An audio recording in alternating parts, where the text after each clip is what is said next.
Good evening. This is All India Radio. I'm Anuja Kumar, and with me is Saira Mujtaba with the evening news.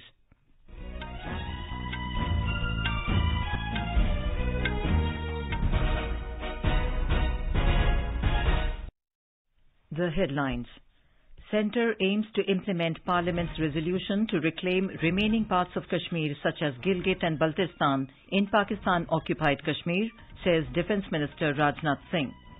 National Investigation Agency to have offices in all states by 2024, says Home Minister Amit Shah. Prime Minister Narendra Modi to address Chintan Shivir of Home Ministers of States tomorrow morning via video conferencing. Health and Family Welfare Ministry decides to depute a high-level team to Kerala to take stock of avian influenza outbreak. In a historic move, the Board of Control for Cricket in India announces equal match fee for both men and women cricket players. And in ICC Men's T20 World Cup, India registers an emphatic 56-run win against the Netherlands.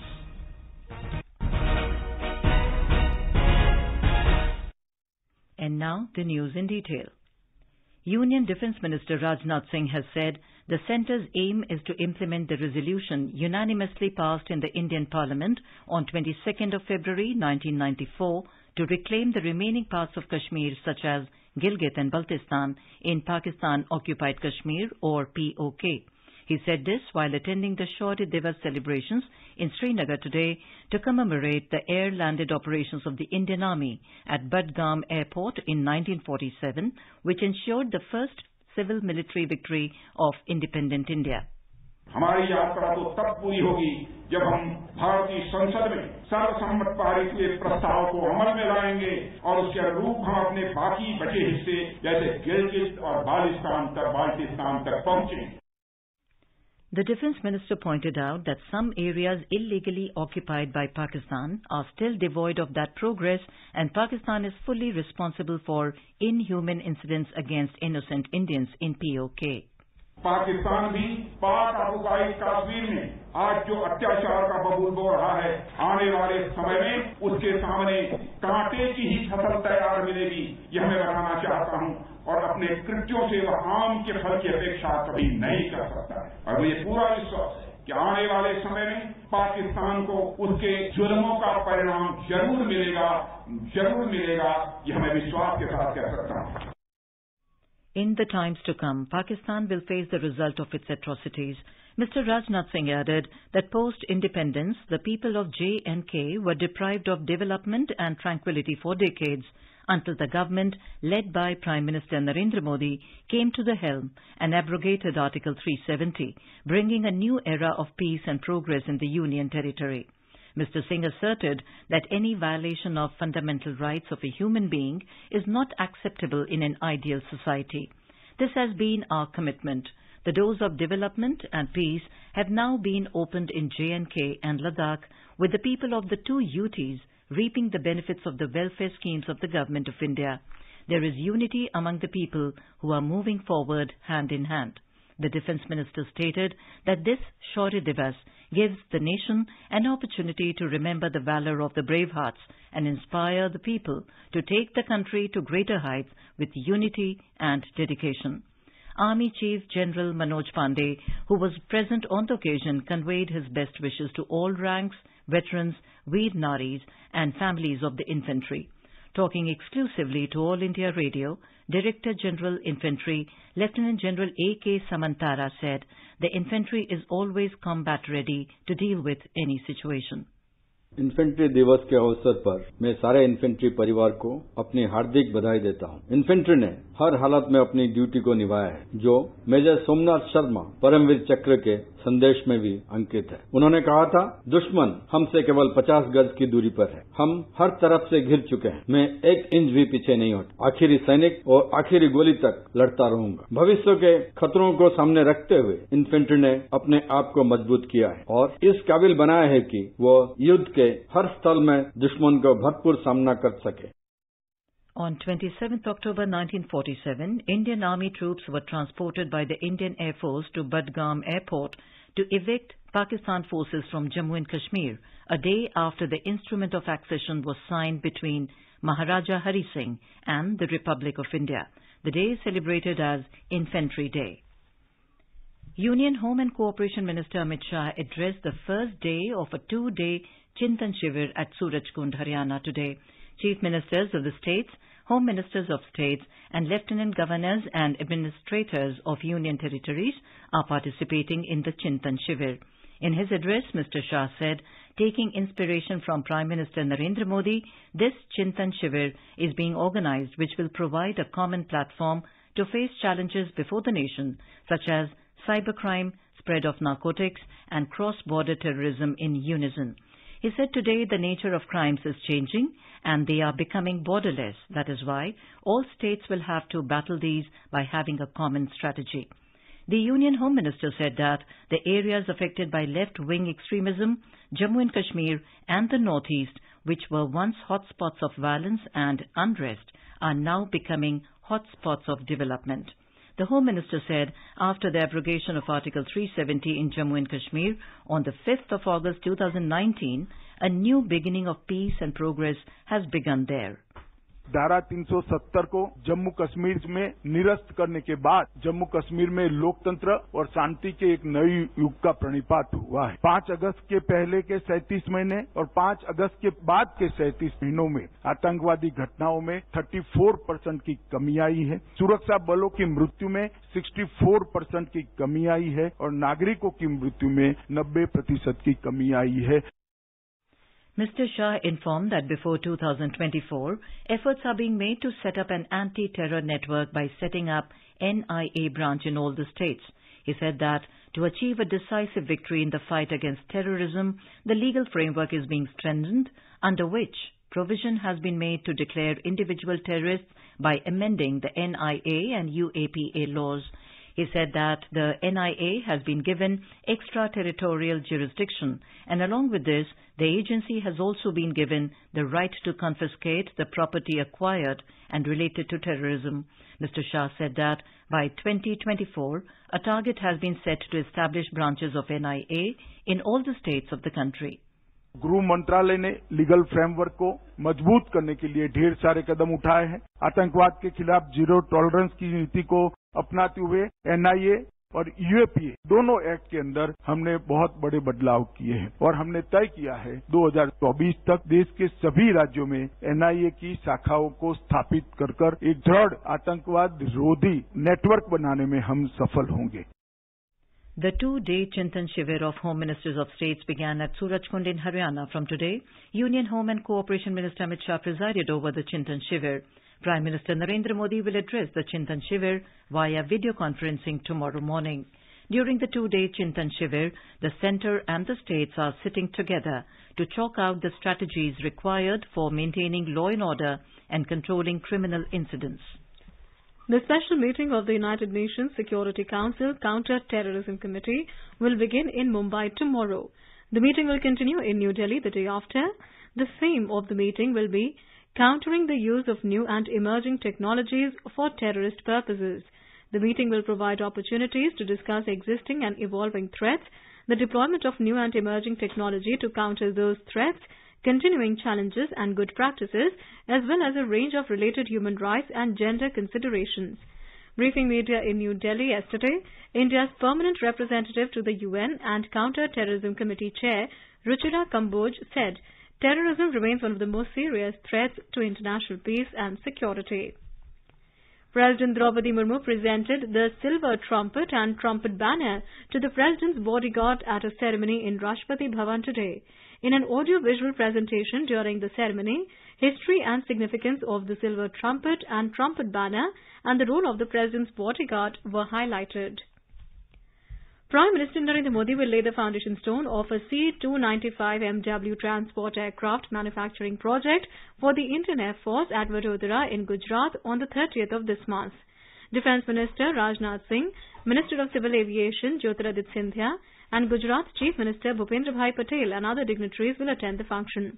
Briefing media in New Delhi through video conferencing, Defence Secretary Dr. Ajay Kumar said, This transport aircraft manufacturing project will create an entire new ecosystem for the aviation sector in the country.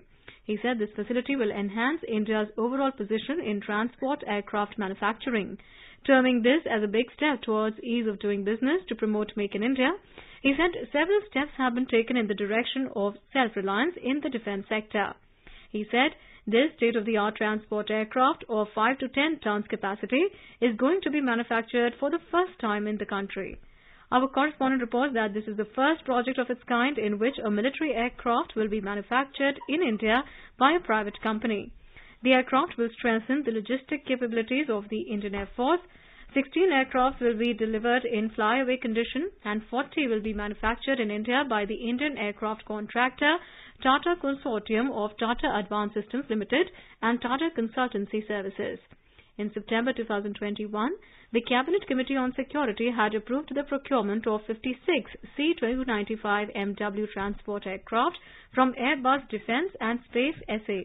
The first 16 flyaway aircraft are scheduled to be received between September 2023 and August 2025. The first Made in India aircraft is expected in September 2026. The total cost of the project will be 21,935 crore rupees. Karnataka Chief Minister Basavaraj Bommai has informed that Prime Minister Narendra Modi will launch several development projects in Bengaluru on the 11th of next month. He was briefing the media persons after a video conference with the Prime Minister in Bengaluru today. Mr. Bommai informed that the Prime Minister will visit Bengaluru and flag off South India's first and India's fifth Vande Bharat Express train that will run between Mysuru and Chennai. Thereafter, the Prime Minister will also inaugurate the second terminal at Kempe Gowda International Airport in the city. The second terminal is built at a cost of 5,000 crore rupees and can cater to 2 crore 50 lakh passengers annually. This terminal is developed to reflect the status of the garden city that Bengaluru enjoys. The process for scrutiny of nomination papers in all 68 assembly seats of Himachal Pradesh is underway. In all, 775 nomination papers have been filed for 68 constituencies. October 29 is the last date for the withdrawal of nomination. The voting for the assembly election will be taking place on 12th of November. Election results will be declared on 8th December. Over 55 lakh electorate will exercise their franchise during the state assembly elections. Meanwhile, senior BJP leader and Union Information and Broadcasting Minister Anurag Singh Thakur campaigned in Bhurranj Assembly constituency of Hamirpur district today. Addressing the public gathering, he said in the last 5 years, the double-engine government has worked for the benefit of the people, and it is very important to form the BJP government again to continue the pace of development in the state. Anurag Singh Thakur added that in the last 5 years, the central government led by Prime Minister Narendra Modi has given many big projects to the state. On the other hand, addressing the party workers and election meetings in Rampur today, Himachal State Congress Chief Pratibha Singh said the party has always done balanced development of the state. She added that during its tenure, the BJP has inaugurated only those schemes in the state which were started by the Congress government. The BJP today criticized the Delhi Chief Minister for failing in cleaning the Yamuna River in Delhi. Addressing the media, Delhi BJP leader and Member of Parliament Manoj Tiwari alleged that Mr. Kejriwal has made only false claims of cleaning the Yamuna. Mr. Tiwari said he, along with party MP Pravesh Sahib Singh Verma, took stock of the pollution level in the river Yamuna at Kalandi Kunj Ghat ahead of Chhath Puja, where they found a thick layer of toxic foam on the water. On the other hand, BJP leader Pravesh Sahib Singh alleged that Mr. Kejriwal visited the Ghazipur landfill site only to cover up the pollution level in Yamuna. You're listening to the evening news on All India Radio. A reminder of the headlines before we move on. Centre aims to implement Parliament's resolution to reclaim remaining parts of Kashmir such as Gilgit and Baltistan in Pakistan-occupied Kashmir, says Defence Minister Rajnath Singh. National Investigation Agency to have offices in all states by 2024, says Home Minister Amit Shah. Prime Minister Modi to address Chintan Shivir of Home Ministers of States tomorrow morning via video conferencing. Health and Family Welfare Ministry decides to depute a high-level team to Kerala to take stock of avian influenza outbreak. In a historic move, the Board of Control for Cricket in India announces equal match fee for both men and women cricket players. And in ICC Men's T20 World Cup, India registers an emphatic 56-run win against the Netherlands.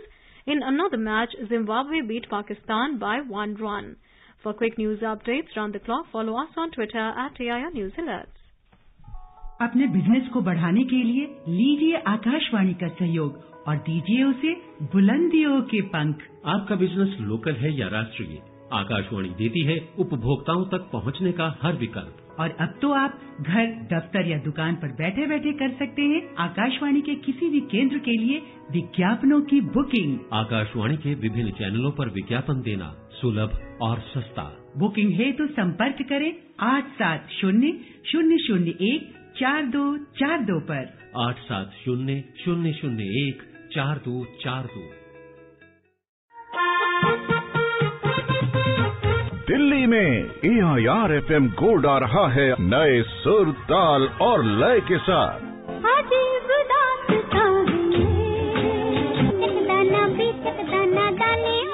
हर घंटे समाचार, नए रोचक कार्यक्रम और समसामयिक विषयों पर चर्चा।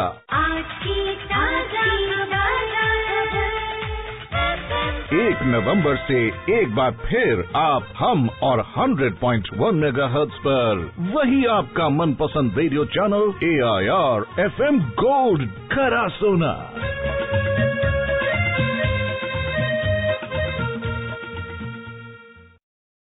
Welcome back to the evening news on All India Radio.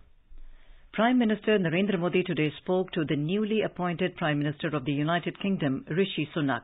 In a tweet today, Mr. Modi said he has congratulated Mr. Sunak on assuming charge as the Prime Minister of the United Kingdom. Mr. Modi said they will work together to further strengthen the comprehensive strategic partnership between the two nations. Both the leaders also agreed on the importance of early conclusion of a comprehensive and balanced free trade agreement. Mr. Sunak thanked Prime Minister Narendra Modi for his kind words. In a tweet, he said the United Kingdom and India share so much. He said he's excited about what two great democracies can achieve as both the nations will deepen their security, defense and economic partnership in the months and years ahead. Health and Family Welfare Ministry has decided to depute a high-level team to Kerala to take stock of the avian influenza outbreak in the state. The team will investigate the outbreak in detail and submit a report with recommendations. The ministry said the 7-member team comprises of experts from the National Institute of Tuberculosis and Respiratory Diseases, National Centre for Disease Control, National Institute of Epidemiology and All India Institute of Medical Sciences. The Indian Railways will launch a month-long mega safety drive from tomorrow as safety continues to be its foremost priority. The ministry has directed the zonal railways to launch the safety drive to remove any gaps in maintenance of fixed assets, locomotives and rolling stock and strengthening safety in railways. During the drive, it will be ensured that extant procedures are being conformed and monitoring of human factors shall be done. Union Minister for Health and Family Welfare, Dr. Mansukh Mandavia, has said the central government under Prime Minister Narendra Modi's leadership attached topmost importance to the health sector. He stressed that India is committed to protecting global health and ensuring to leave behind a better and healthier planet for the coming generations. This was stated by Dr. Mandavia while addressing the second G20 Health Ministers meeting in Bali, Indonesia today. The purpose of the meeting was to discuss the progress and way forward on priorities in the healthcare sector. Union Minister of Environment, Forest and Climate Change, Bhupendra Yadav, has said that India has been undertaking numerous concrete climate actions under the leadership of Prime Minister Narendra Modi, both domestically as well as globally. He stressed that India always endeavours to be part of the solution and not part of the problem. Mr. Yadav stated this in a meeting with the Committee on Environment of German Federal Parliament in New Delhi today. Mr. Yadav stressed that India achieved the targets mentioned in the first NDC on renewable energy and energy intensity before time. The 27th Annual UN Meeting on Climate, COP27, or Conference of Parties 27, will take place in Sharm el-Sheikh, Egypt from the 6th to the 18th of November. Governments of more than 200 countries have been invited to participate. The region's governments hope the meet will draw attention to the severe impacts of climate change on the continent. Chinese President Xi Jinping said China stands ready to work with the United States to find ways to get along with each other, which is beneficial to both the countries. The world today is neither peaceful nor tranquil, Xi said in a congratulatory message yesterday to the annual event of the National Committee on U.S.-China Relations. Chinese state news agency reported today, adding that closer communication and cooperation between China and the United States, both as major countries, will help bring greater stability and certainty to the world. This is the first such message by President Xi to the U.S. after the 20th Party Congress, where he emerged as the paramount leader of China for the third time, stronger than before with a hand-picked team of loyalists. President Xi asserted that the world needs China as much as China needs the world. Over the past 75 years since independence, India's largest public service broadcaster, All India Radio, has been the proverbial storyteller for crores of people across the country. All India Radio is celebrating 75 years of freedom with the series Azad Bharat Ki Baat Akashvani Ke Saath. It showcases the journey of India since independence in various walks of life through the storytelling of All India Radio. In today's episode, we bring the story of internationalization of higher education.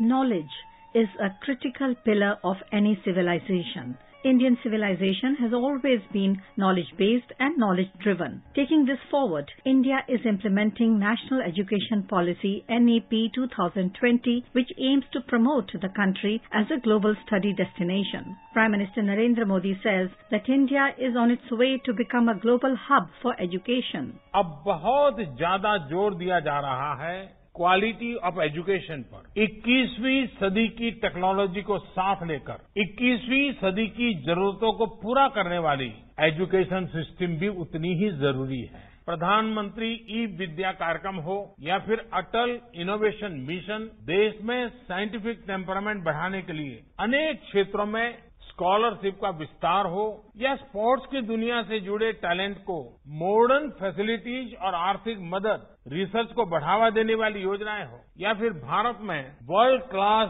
20 institutes of eminence के निर्माण का mission, online education के लिए नए संसाधनों का निर्माण हो या फिर स्मार्ट इंडिया हैकाथॉन जैसे अभियान, प्रयास यही है कि भारत की एजुकेशन और आधुनिक बने, मॉडर्न बने, यहाँ के टैलेंट को भरपूर अवसर मिले। Education Minister Dharmendra Pradhan has called for a new knowledge network by creating synergy between Indian and global institutions.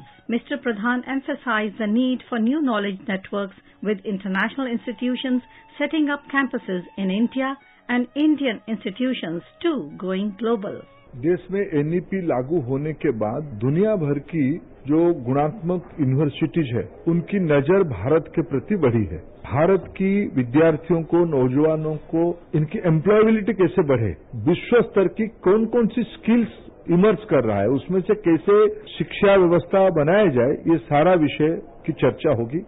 In line with the recommendations of National Education Policy, several measures have been initiated to strengthen internationalization of higher education. These measures include facilitating research, teaching collaborations and faculty-student exchange with high-quality foreign higher education institutions, HEIs, and signing of relevant mutually beneficial MOUs with foreign countries. High-performing Indian universities will be encouraged to set up campuses in other countries, and selected universities from among the top 100 universities in the world will be facilitated to operate in India. Focus is on setting up of International Student Office at each HEI for welcoming and supporting students arriving from abroad, counting credits acquired in foreign universities, and adding courses and programs in subjects such as Indology, Indian languages, Ayush system of medicines, yoga and arts. Indian knowledge networks will be for the benefit of humanity.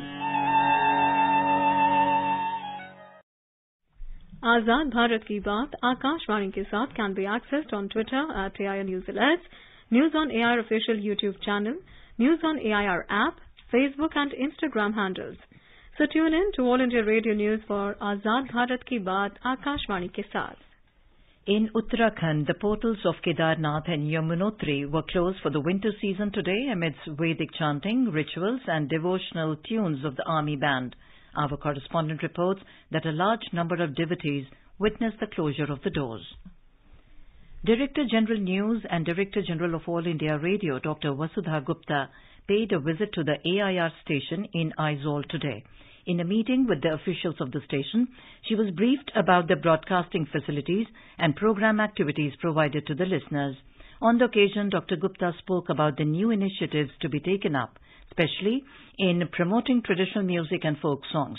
She urged the staff to make a proposal in showcasing Mizo identity to the rest of the world through radio programs. In a historic move, the Board of Control for Cricket in India, BCCI, has announced an equal match fee for both men and women cricket players of India. BCCI Secretary Jay Shah announced the landmark decision in a tweet. He said the move was BCCI's first step towards tackling discrimination. As per the new rules, the payment for Test will be 15 lakh rupees, 6 lakh rupees for ODIs and 3 lakh rupees for T20. In ICC Men's T20 World Cup, India registered an emphatic 56-run win against Mino's Netherlands. Chasing a target of 180 runs, the batting lineup of the Netherlands crumbled against the steady bowling attack of India. For India, Arshdeep, Bhuvneshwar, Ashwin and Akshar bagged 2 wickets each and Shami got 1. With this win, India amassed 4 points. In the second encounter, Zimbabwe beat Pakistan by 1 run in a thriller in Perth. An all-round disciplined bowling effort led by Sikandar Raza, who claimed 3 wickets, helped Zimbabwe to stun Pakistan. Chasing a target of 131 runs, Pakistan failed to reach the target against the strong bowling attack of Zimbabwe. For Zimbabwe, Sean Williams scored 31 runs in 28 balls. With this win, Zimbabwe earned 2 points. The results come as a strong blow to Pakistan, who are yet to open their account in the event. Now let us have a look at the weather forecast for tomorrow. National capital Delhi is expected to have mainly clear sky. Temperature will hover between 15 and 32 degrees Celsius. Mumbai is likely to have mainly clear sky. Lower limit of temperature will be 22 degrees Celsius, and while upper limit expected to be nearly 35 degrees. Kolkata is likely to have partly cloudy sky. Minimum temperature will be 23 degrees Celsius and maximum will be around 31 degrees. Chennai is expected to have thunderstorm with rain. Minimum temperature will be 23 degrees Celsius and maximum will be around 32 degrees. Srinagar will have mainly clear sky, becoming partly cloudy towards afternoon or evening. Jammu, Muzaffarabad and Leh will have mainly clear sky. In Leh, temperature will vary between -3 and 12 degrees Celsius.